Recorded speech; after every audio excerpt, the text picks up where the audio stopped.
Rikthehemi edhe një në studio të ndëruar shikues dhe sot do flasim për Kosovën, për jubileun e 10, sepse normalisht kemi hyrë në këto ditët e pavarësisë së Kosovës dhe siç e keni kuptuar tashmë në programin e mëngjesit, e gjithë java është në kuptim të kësaj dhe po flasim për aspektet të caktuara. Sot do ndalemi te njohjet ndërkombëtare të Kosovës nga shtetet të ndryshme, mirë po edhe nga organizata të ndryshme, që sigurisht në disa jemi të pranuar dhe jemi në rregull, ka edhe shumë punë për të bërë dhe do të prekim këto tema me profesorin Mysafirin që kemi në studio. Kemi shumë shpesh në studio, sa që flitet për çështje ndërkombëtare dhe kemi kënaqësinë sigurisht është profesori Afrim Hoti, profesor i së drejtës ndërkombëtare në Universitetin e Prishtinës, por edhe të Bolonjës apo jo, profesor, kështu që mos e anashkalojmë edhe atë. Kemi shumë çka për të folur po e them këtë temë, po se është shumë me interes për të folur për njohjet, për lobimin, për mënyrën se si është bërë ky lobim, nëse është gabuar ose është punuar drejt, mirë po për të folur edhe për një farë lloj droje që e kemi kohët e fundit, nëse eventualisht mund të tërhiqet nga këto, nuk e di një që në sa njohje që kemi. Po i them nuk e di edhe për faktin që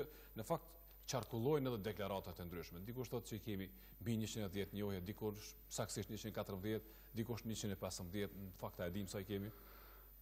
Akron, faleminderit në radhë parë për ftesën, edhe normalisht gjithmonë është kënaqësi të bisedoj me ju edhe me shikuesit e Radio Televizionit Kosovës, në veçantë për këto tema të cilat sado që duken jo të rëndësishme, ndoshta për shkak të shumë problematika me të cilat përballet vendi nga brenda, mendoj që kanë nepërsi dhe kanë superioritet, janë të dorës parë, sepse shumë zhvillime brenda vendit varen nga pozicioni që ka Kosova në komunikimin ndërkombëtar.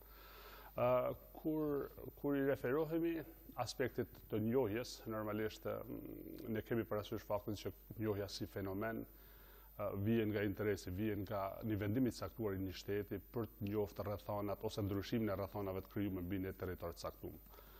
Megjithatë, ne duhet kemi parasysh faktin se jo të gjitha subjektet e së drejtës ndërkombëtare ose të gjitha shtetet kanë sisteme të konsoliduara, sisteme të fuqishme, domethënë mbi të cilat sundon rendi dhe ligji dhe që paraqiten si shtete të vetme në komunikimin ndërkombëtar. Kësaj po ka shumë shtete në Afrikë ose në Azi ose kryesisht të botës së tretë, të cilat në një emër, po Mali, ose Zimbabweja, ose ku ta diu në diçka tjetër, paraqiten 2 ose 3 subjekte, në një qeveri e caktuar, në 2 një formacion i caktuar kryengritësisht, dhe në 3 eventualisht, po them kushtimisht, një qeveri në ekzil.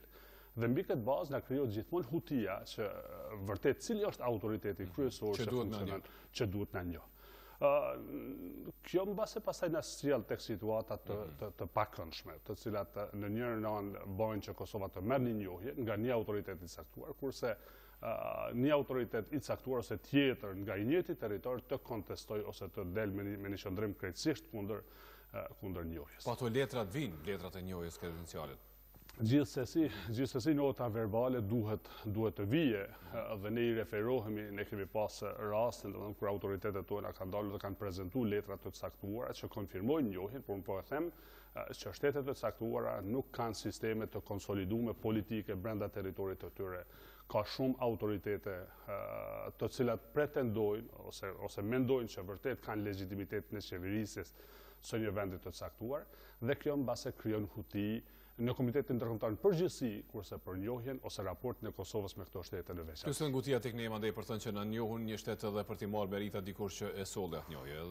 Edhe kjo ajo ka rëndësinë dhe efektin e vet. Ndoshta është bë pak më e efektshme ose pak më rëndësi se sa në vende tjera. Që pasi duhet të presim dhe të analizojmë nëse është njohje ose nuk është njohje për atë që thotë. Ju keni të drejtë. Sikur në praktika të tjera kjo nuk ka rëndësi, për faktin që pavarësia Kroacisë nuk ka kaluar nëpër rrugën për cilën kalon Kosova, në kuptimin e marrjes së njohjeve, sepse si shtet ka marrur ulse në Kombet e Bashkuara dhe kur merr ulse në Kombet e Bashkuara është konstatuar, domethënë se ajo ka njohje ndërkombëtare dhe nuk është ku më di se çfarë merite nëse vije një njohje nga Gaboni i Afrikës ose nuk vije.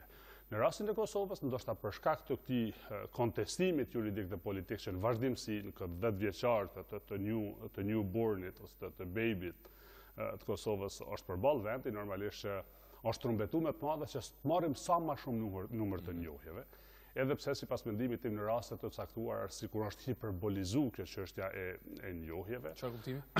Për shembull, kemi ndëgjuar autoritetet të caktuara të thonë që ne duhet patjetër të marrim 120 njohje, sepse nëse marrë 120 njohje, ne do të futim në organizatat e kombeve të bashkuara, do të futim në organizata të tjera, do të thonë që nuk qëndrojnë, sepse antarësimi në organizatën e kombeve të bashkuara, po dhe në organizata të tjera ndërkombëtare, janë procedura në vete, dhe në veçanti në këtë organizatën e vetme globale, që është të përgjithshme normalisht, organizatët e kombeve të bashkuara janë jashtëzakonisht të rëndësishme, janë jetike qëndrimit e këtyre 5 vendeve të cilat kanë të drejtën e vetos, pa të cilën normalisht Kosova nuk mund të merr ulse. Kur them pa të cilën, unë mund të përmend faktin që mbase mund të kemi pozom 193 njohje, por të kemi një refuzim, një veto të Rusisë ose të Kinës ose të Francës, Kosova nuk mund të merr ulse në OKT.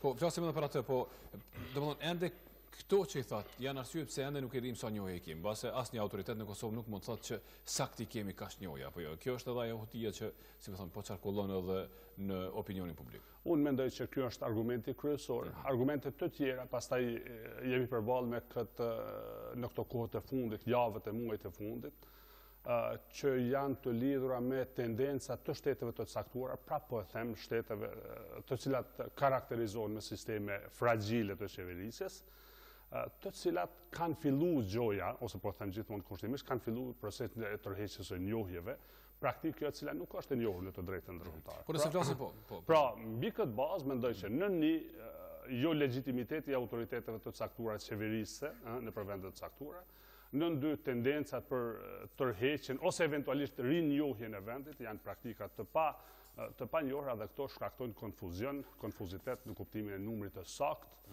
të vendeve që ka njohur Kosovën. Por nëse flasim për këtë numër, hajde po themi mbi 110 njohje të shtetit të Kosovës. Ç'a ju thot juve ky numër 10 vjet pas pavarësisë? Ky numër normalisht tregon që vendi ka kaluar nëpër problematika shumë serioze. Në kuptimin që nëse janë mjaft, nëse keni pritur më shumë, nëse do duhet të ishin më shumë. Mendoj që është dashur të kemi më shumë.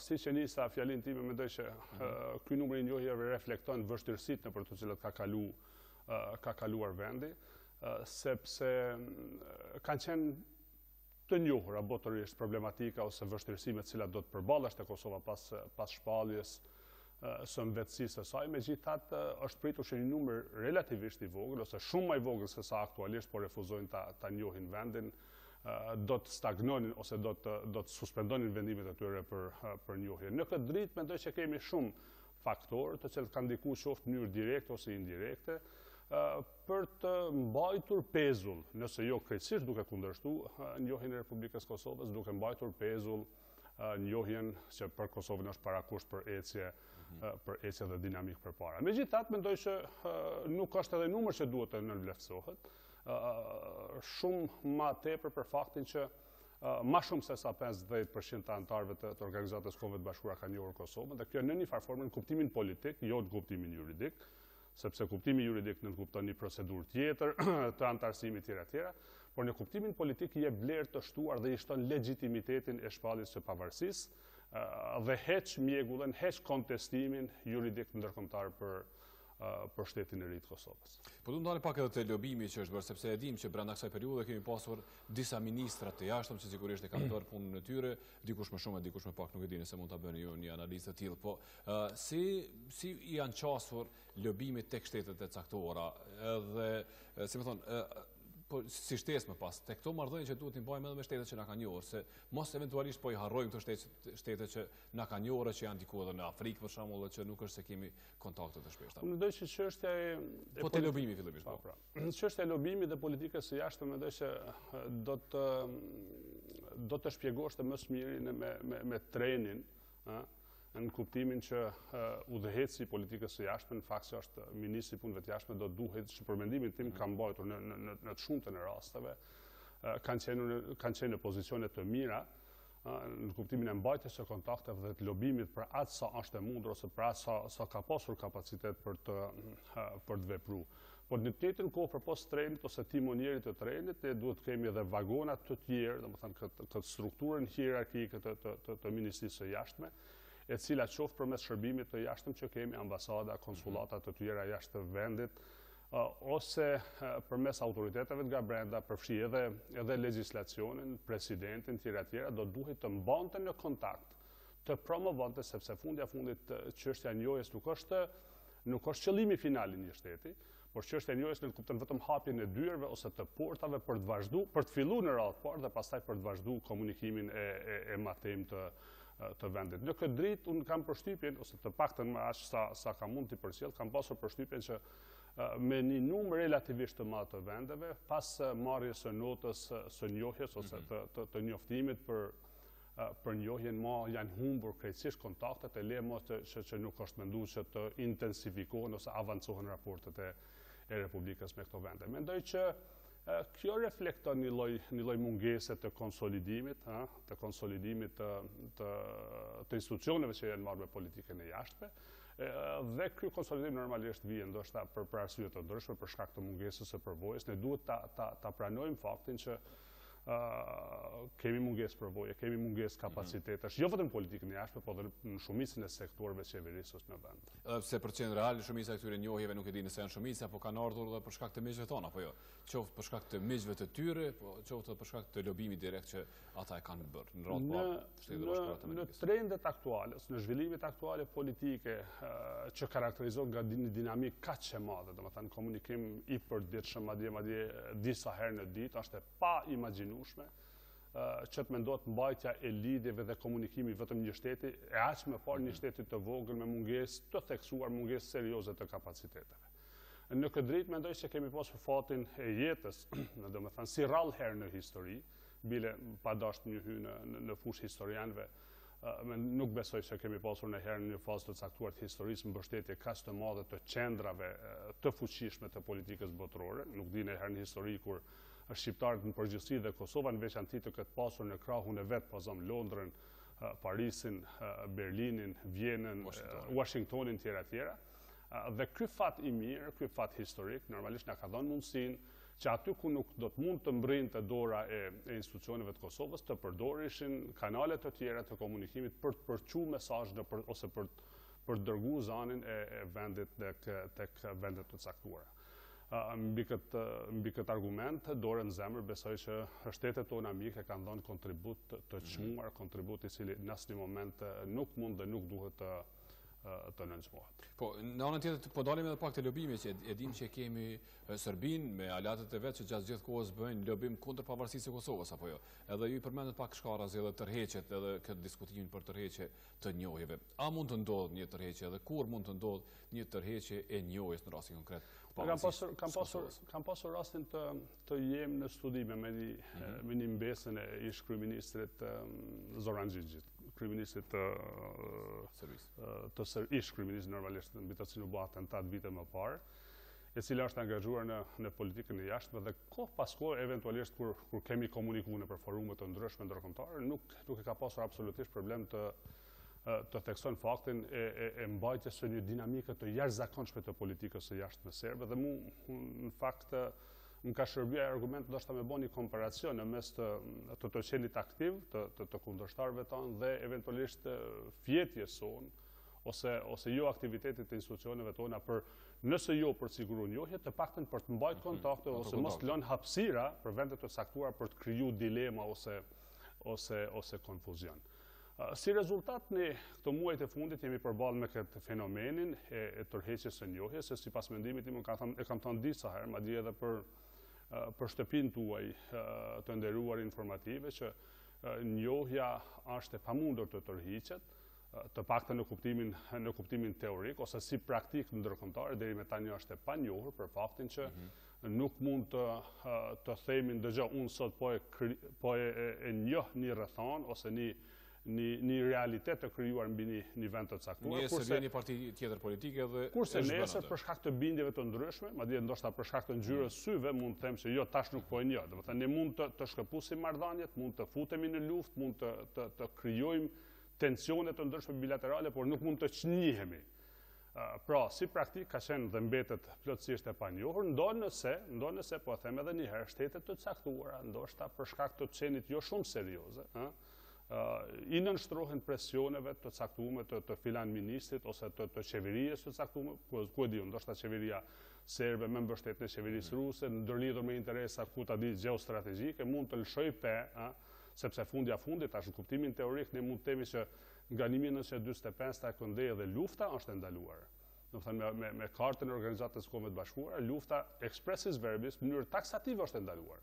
Por ne jemi dëshmitar që ajo ndodh për çdo ditë, do të thënë shtetet caktuara futen luftë, zhvillojnë luftime etj. Mbi këtë bazë mendoj që është praktike pa njohur, janë lojra politike të cilat janë simuluar, janë udhëhequr dhe po zhvillohen. Që nuk është një rrezik andaj. Po mirë, po e kemi një, si më thëmë, hamendësim edhe tek shtetet që janë serioze, për shembull, edhe që janë brenda Evropës, te Austria, te Çekia, për shembull, njerëz që janë ndër të veshur me pushtetet që dalin me deklarata ndonjëherë që janë konfuze, nuk e di ndonjëherë që mund të jenë qendrime krejt personale. Mendoj që kjo çështja e Austrisë dhe Çekisë nuk janë probleme, nuk paraqesin probleme serioze, sepse do të ishte vërtet ndoshta tingëllon si term i vrasht, përdor termi naivitet të shpresohet se do të kemi mbështetje 100% në një shtetit të caktuar. Madje ne kemi vende ose asociacione të ndryshme të Shtetit të Bashkuar të Amerikës ose në Britaninë e Madhe që janë kundër ose eventualisht kanë qenë kundër pavarësisë së Kosovës, siç kanë qenë kundër shumë fenomeneve të tjera që nuk janë lidhur me Kosovën, po zon kundër procesit integrativ në Bashkimin Evropian. Në Çeki kemi pas një president që është dhe fatkeqësisht zgjedhjen e tij tash së fundmi edhe për një mandat tjetër, një president me të kaluar ti komunist dhe që është shumë i njohur për qëndrimin e tij prorus dhe që asnjë moment nuk ka pranuar të merr letrat kredenciale dhe të ngrit nivelin e komunikimit me Kosovën në nivel ambasadorësh. Dhe kjo politikë ka mbetur në Çeki, ndonse qeveria saj që është organ legjitim, autoritet i caktuar, domethënë kompetent për njohjen e vendit, ka bën njohjen dhe ekziston njohja e pa kontestueshme e Çekisë. Këto deklaratat politike mendoj janë të fundit tonë në Austri. Problem kryesor në rrafshin evropian janë 5 shtetet. Janë 5 shtetet. Se ato desha të ndalemi pak më shumë. Dhe me tekst të posaçëm në Spanjën, e cila jo vetëm që ka pozicion neutral, por deri me tani të paktën nuk kemi pa shenja ose simbole të caktuara serioze që ka ndërmend të ndryshoj pozicionin kundrejt Kosovës. Dhe kjo bëhet vërtet shqetësuese duke pas parasysh faktin që Kosova ka ambicien e vet ose objektivin e vet që të jetë pjesë e Bashkimit Evropian ku Spanja është antar, ka të drejtë të vetos, domethënë në faza të caktuara. Dhe unë besoj që është ndër problemet më serioze me të cilat përballet vendi. Dhe që nuk varet direkt vetëm nga lobimi, apo jo, as i joni direkt, as i miqve tanë, apo jo, duket që, siç e thotë, do ta kemi problem t'i bindim këto 5 shtete të na njohin. Po si problemi i tillë do të na shkaktoj probleme të tjera zinxhir, apo jo, siç po shihet. Mendoj që nuk varet shumë nga lobimi jon, sepse nuk kemi kapacitetin dhe mundësitë që të bindim Madridin zyrtar që të njeh pavarësinë e Kosovës. Por nuk mund të themi që nuk varet nga lobimi i shteteve tona amike ose i aleatëve tanë, sepse në instancë e fundit mendoj që problemi do të zgjidhet me intervenimin ose një lloj presioni që do të bëhet nga Washingtoni në radhë të parë, por në veçantë nga shtetet e fuqishme anëtare të Bashkimit Evropian. Dhe kjo do të ndodhë në një stad të caktuar, shihni tash publikimi i strategjisë së Bashkimit Evropian, parashë patjetër që duhet të mbrihet një lloj marrëveshjeje që ka obligueshmëri juridike, natyrë obligative, sepse Kosova nuk mund të lihet jashtë procesit integrativ. Dhe kjo për më shumë mendoj që përpostë të qenit interes i Prishtinës, është interes në të njëjtën kohë edhe i Brukselit zyrtar. Profesor, një e mirë është që për shembull në disa organizata shumë të rëndësishme jemi të pranuar, edhe në sport sidomos tashmë jemi të kompletuar me pranimin dhe sportistët tanë po kanë mundësi që të garojnë krahas sportistëve më të mirë në botë. Në rast të tillë kemi edhe tash në Olimpiadën dimrore ku kemi një përfaqësues, është Albini atje, Albin Tahiri, dhe ne kemi si të keni përfaqësuesit tonë gjithashtu është Arben Berisha. Nëse po na dëgjon Arbeni, e lidhim menjëherë për të na njoftuar me më të rejat atje. Dhe rikthehemi edhe një në studio të ndëruar shikuesi, që thash për të vazhduar bisedën aty ku e lam, po flisnim për njohjen ndërkombëtare për pavarësinë e Kosovës për këtë 10 dhjetor dhe jemi ndalur pak edhe te pranimi në organizata ndërkombëtare, po e nisim nga sporti, profesor, me që sigurisht jeni edhe adhuruesi i sportit, edhe keni çatoni edhe në këtë pjesë. Me organizatat sportive jemi në rregull apo jo? Tashmë jemi të pranuar dhe po garojnë sportistët, futbollistët, gjithë sportistët tanë në këto. Është interesant fakti që e kanë përcjell nga afër. Unë jam simpatizues dhe adhurues. Këtë nuk e di me të drejtën. I madh i sportit, domethënë pothuajse shumicës së disiplinave, në veçantë i futbollit normalisht. Bile sa për koincidencë muajin e ardhshëm kam marrë biletën shkoj ta shoh ndeshjen West Ham United, Manchester United në Londër. Jeni me fat atë. Por prandaj kam përcjellur nga afër këto zhvillimet dhe antarësimin e programit. Janë shumë të rëndësishme duhet të thonë apo jo? Jashtëzakonisht të rëndësishme. Dhe unë mendoj që antarësimi në këtë organizatë në Komitetin Olimpik ndërkombëtar ka si rezultati i një kompromisi që është bon nga akterë të caktuar. Bile unë të paktën me sa kam informacion edhe rusët kanë qenë pro, sepse statuti i Komitetit Olimpik ndërkombëtar ka para pa fillimisht që 2 të 3 duhet të jenë pro antarësimit në një vendi të caktuar të marrë drejtat e plota, ndërkohë që në rastin e Kosovës dhe në rastin e disa vende tjerë, Gibraltari ka qenë po ashtu kandidat, është bën një lëshim duke u bë të mundur që të ndryshohet kjo klauzol, kjo dispozitë statutare, dhe në vendet 2 të 3 është përdorur që një shumicë e shteteve, shumicë dërmuese e shteteve të jenë pro, do të thotë mbi këtë formulim juridik është bërë pranimi i Kosovës, gjë që tash mendoj se janë të hapura tërë dyert, vetëm se duhet të sjellim kualitet, jo sikur kemi pasur praktikën me kampionin ton Trepsën të mposhtet nga kampioni i ishujve farore etj. Pra çka na mbetet tash vetëm të sjellim Ta marrë shembullin e Majlindës për shembull, që është shumë i vështirë për të marrë edhe si rast. Sigurisht, e rëndësishme pra nga ky antarësim, këtë organizatë është fakti që janë portat e hapura dhe për kualitet dhe për njerëz të duhur, shumë çka në fund e krye varet nga ne, nëse vërtet kemi artist, talent, siç është rasti i Majlindës, siç është rasti i Albinit, etj. Mendoj që vërtet janë të gjitha mundësitë. Profesor, po për organizata të tjera, mendoj që mbetet shumë punë për të bërë.